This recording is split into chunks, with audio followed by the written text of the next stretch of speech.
والصلاة والسلام على أشرف الأنبياء والمرسلين وعلى آله وصحبه أجمعين.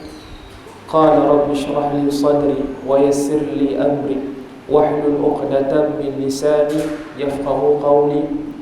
اللهم أعنا على طلب العلم وعمل به والاستقامة والإخلاص.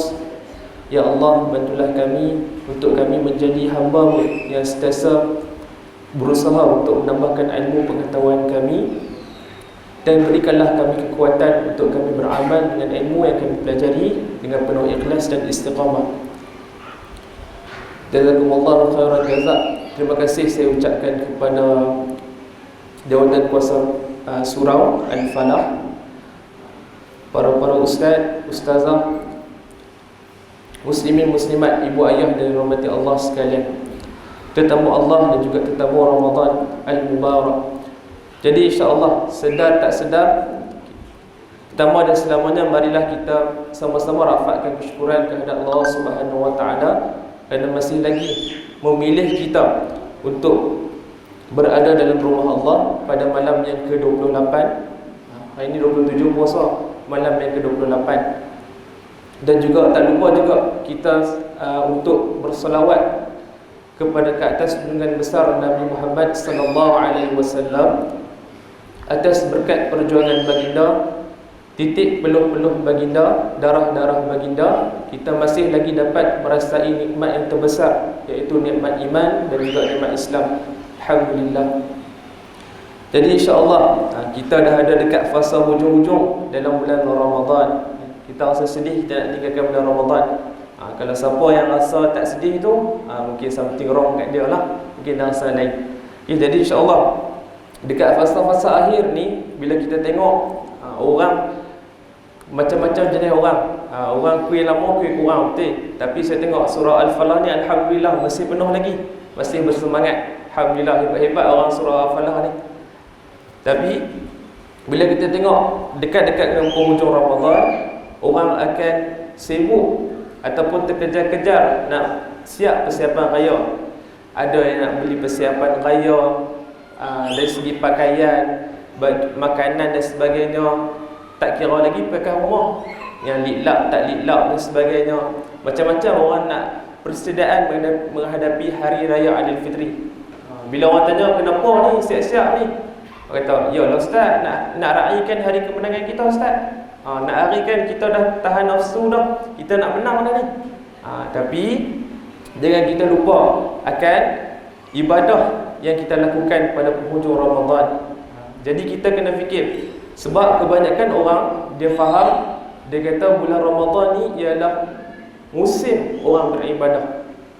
Saya nak ajak ibu ayah sekalian, muslimin muslimat yang dirahmati Allah, untuk kita perbaiki kita punya mentaliti ataupun mindset kita, yang dinamakan Ramadan bukan musim ibadah, tapi musim ibadah ni selamanya, bertahun-tahun, berminit, bersaat, semuanya musim ibadah.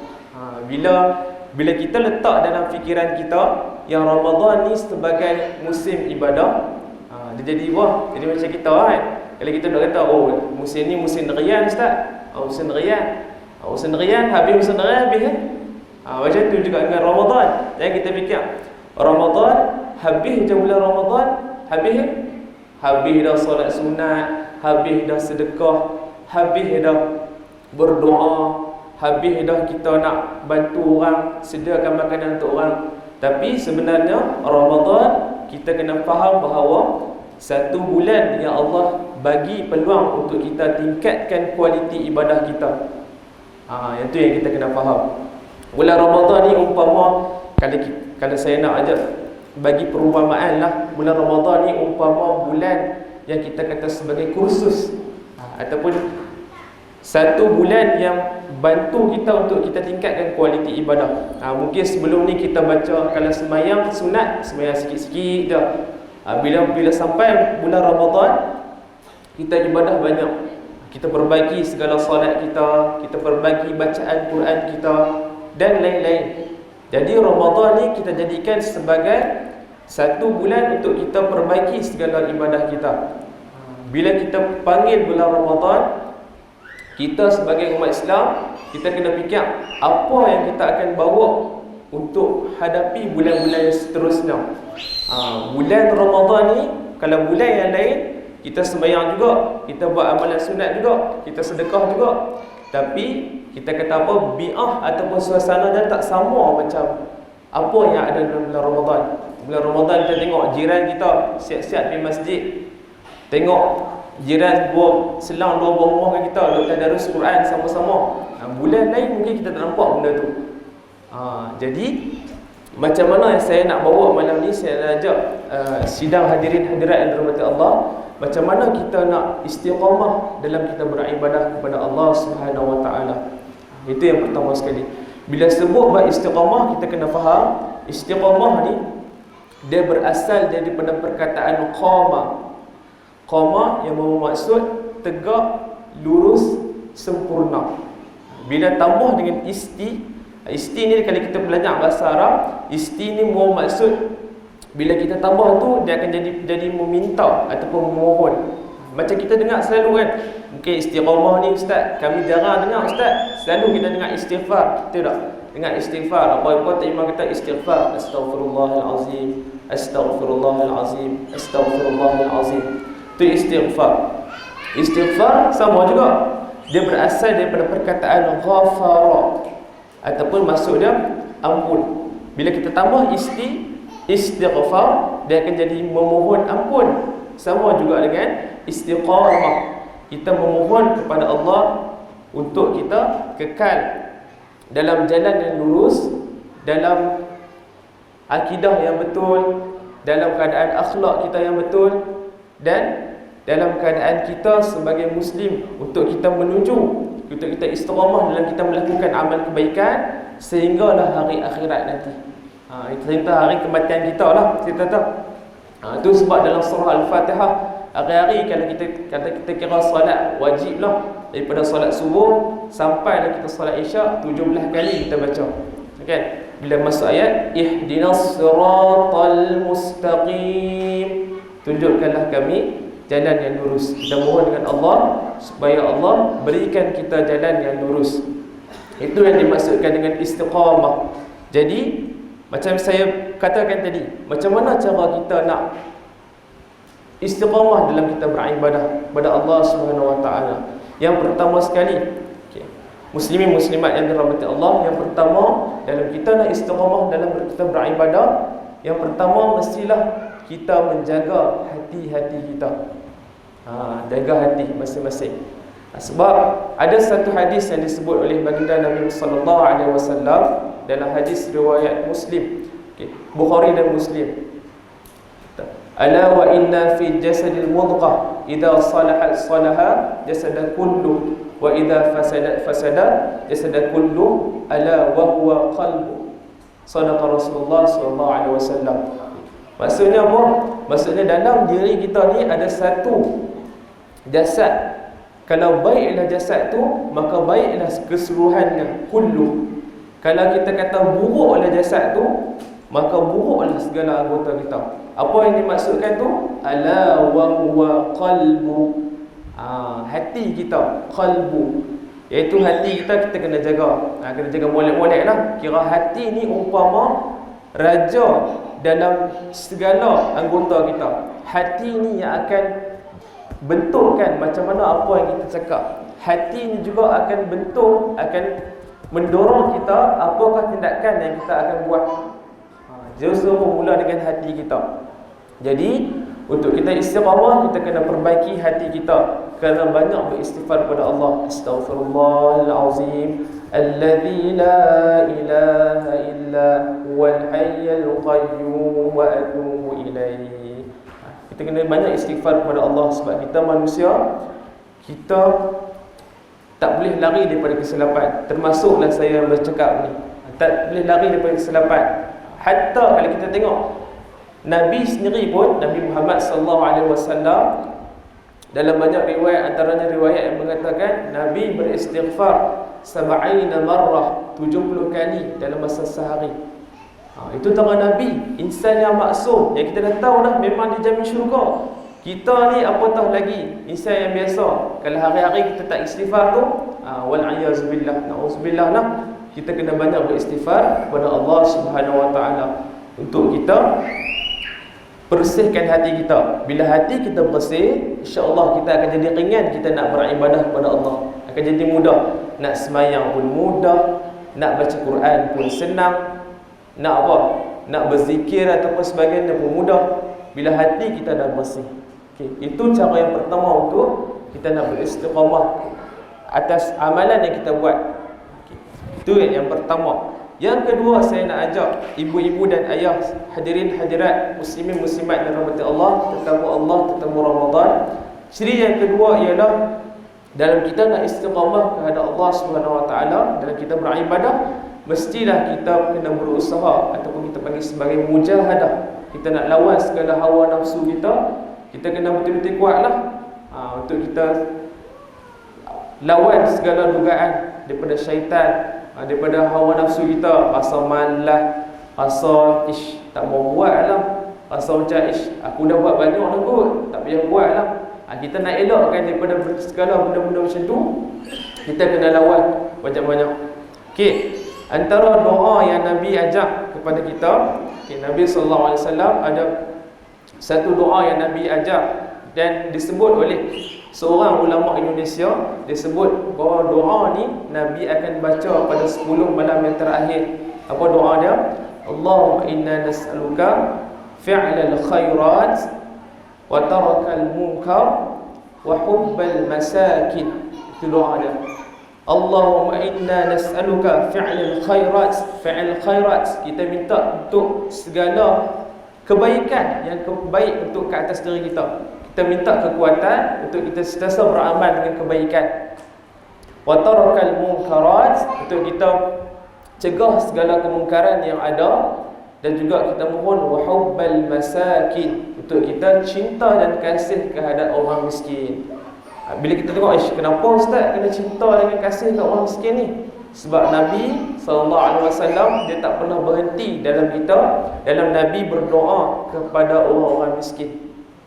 Jadi Nabi kasih kepada orang-orang yang miskin. Jadi itu doa yang baik. Saya ulang sekali lagi doa yang Nabi ajak kepada kita. Allahumma inna nas'aluka fi'lal khairat wa tarakal munkarat wa hubbal masakin. Itu yang Nabi ajak kita dalam berdoa. InsyaAllah kita boleh sama-sama amalkan doa. Kita mohon kekuatan, moga-moga amalan yang kita buat kita boleh istiqamah. Okey. Dan bila kita sembang pasal amalan istiqamah ni, kita ikut masing-masing sebenarnya. Dalam kita beramal, kita kena ada tahap kemampuan kita masing-masing.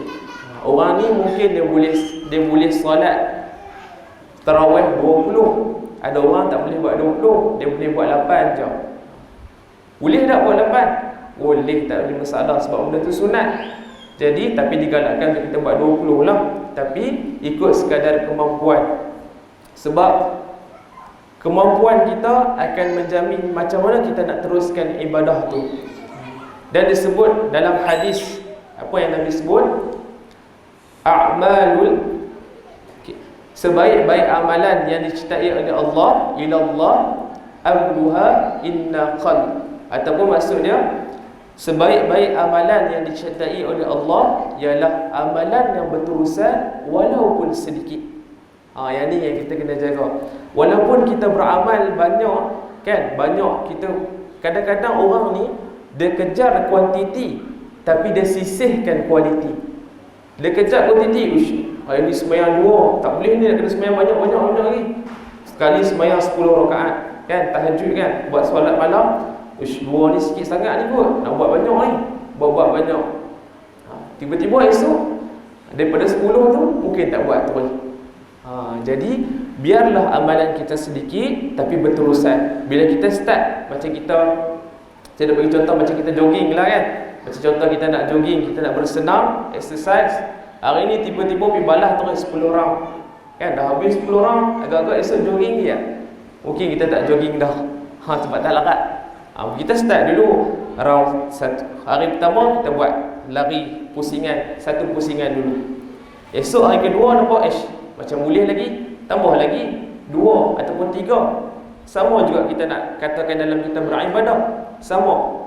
Hari ini mungkin kita baca Quran selai muka surat.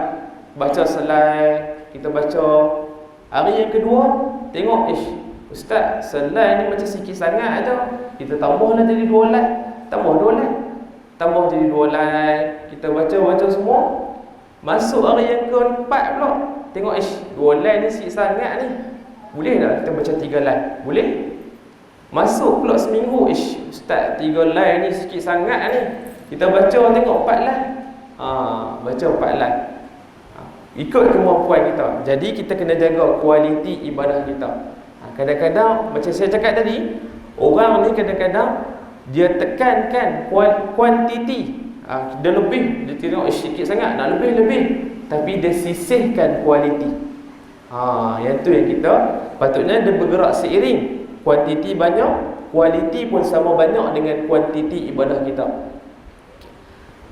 Yang tu yang kedua tadi, iaitu kita mujahadah atas, kita lawan hawa nafsu kita dalam kita nak beribadah kepada Allah Subhanahu Wa Taala.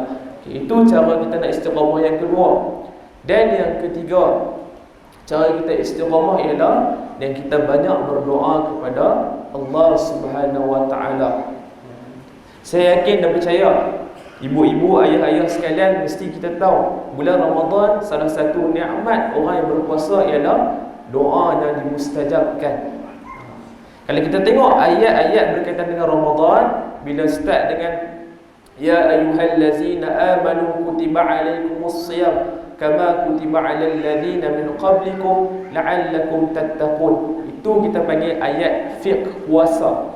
Ayat yang menunjukkan Allah mensyariatkan kita puasa. Lepas tu Allah sambung lagi dengan ayat syahrul ramadan alladzi unzila fihi al-Quran.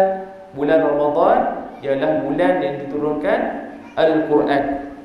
Dan Allah sambung dengan ayat apa? Lepas daripada ayat syahrul ramadan allazi, ayat tu 185 dalam surah Al-Baqarah. Ayat 186 Allah sambung dengan wa iza sa'alaka ibadi anni fa inni qarib.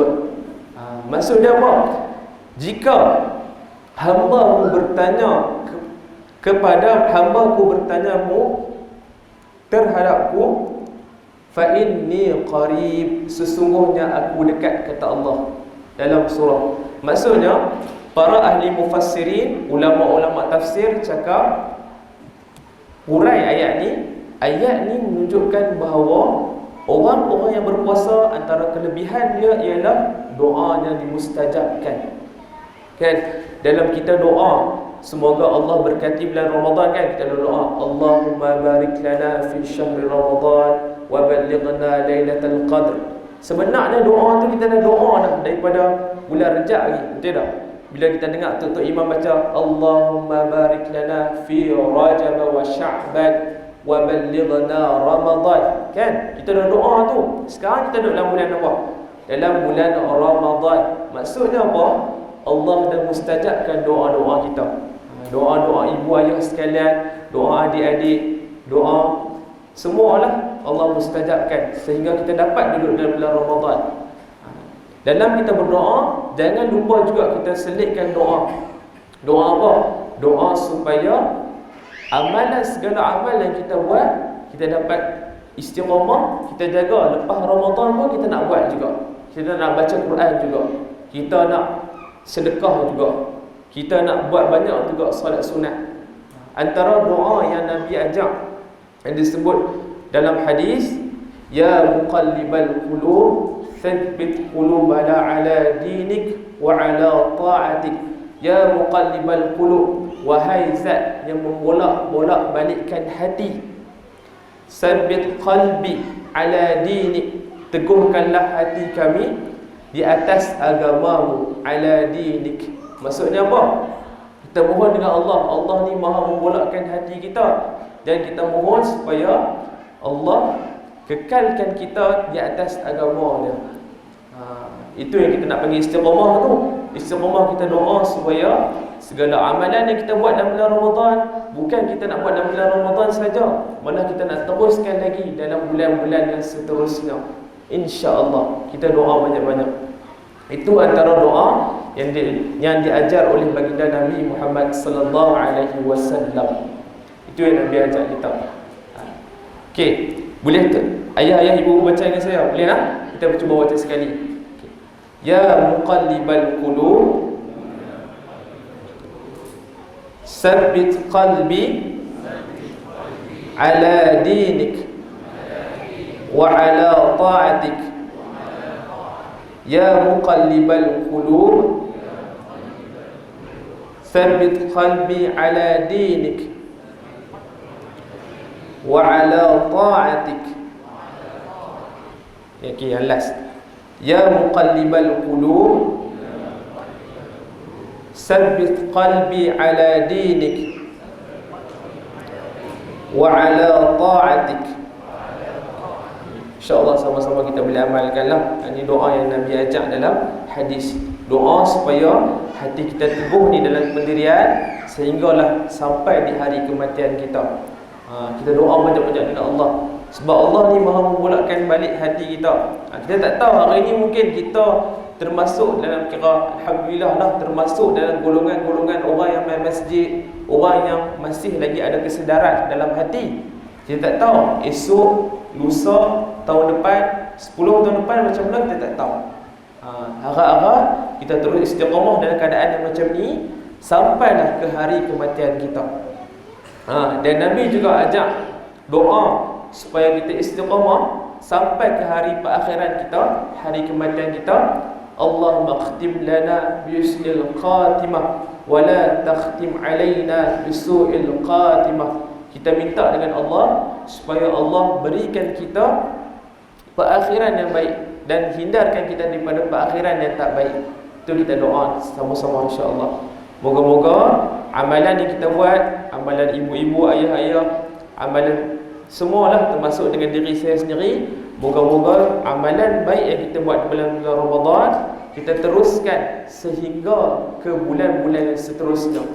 Kerana jadikan bulan Ramadan ni sebagai titik permulaan untuk kita bergerak ke arah yang baru. Mungkin kita sendiri yang kena hidupkan suasana tu, kan? Macam lelaki ni, ayah-ayah, kita sendiri yang kena titik beratkan amalan tu dalam keluarga kita. Macam hari ni tanya anak-anak, tanya isteri, hari ni baca Quran tak lagi? Hari ni zikir tak lagi? Tanya dia. Sama-sama kita lah. Kita yang bercakap ni insya-Allah, kan? Bila kita ingatkan isteri kita, ingatkan anak-anak beranak kita, kita pun akan ingat sekali. Kita nak istighfar, kita nak baca Quran, insya-Allah kita yang akan hidupkan bi'ah salihah tu dalam bulan-bulan yang seterusnya, insya-Allah. Okey, saya rasa setakat itu saja daripada saya. Maaf salah dan silap daripada saya, dan saya mohon juga lah ibu-ibu dan ayah-ayah sekalian untuk mendoakan saya lah. Saya ni masih baru lagi dalam kata apa, dunia dakwah ni lah, masih baru. Doakan saya, moga-moga saya diberikan kekuatan untuk saya terus beri manfaat kepada masyarakat, insya-Allah. Okay, sama-sama kita doa. Okey. Dan segala yang baik itu datang daripada Allah Subhanahu Wa Taala, dan yang buruk itu datang daripada kelemahan diri saya sendiri. Sebaliknya dua-dua itu datang daripada Allah.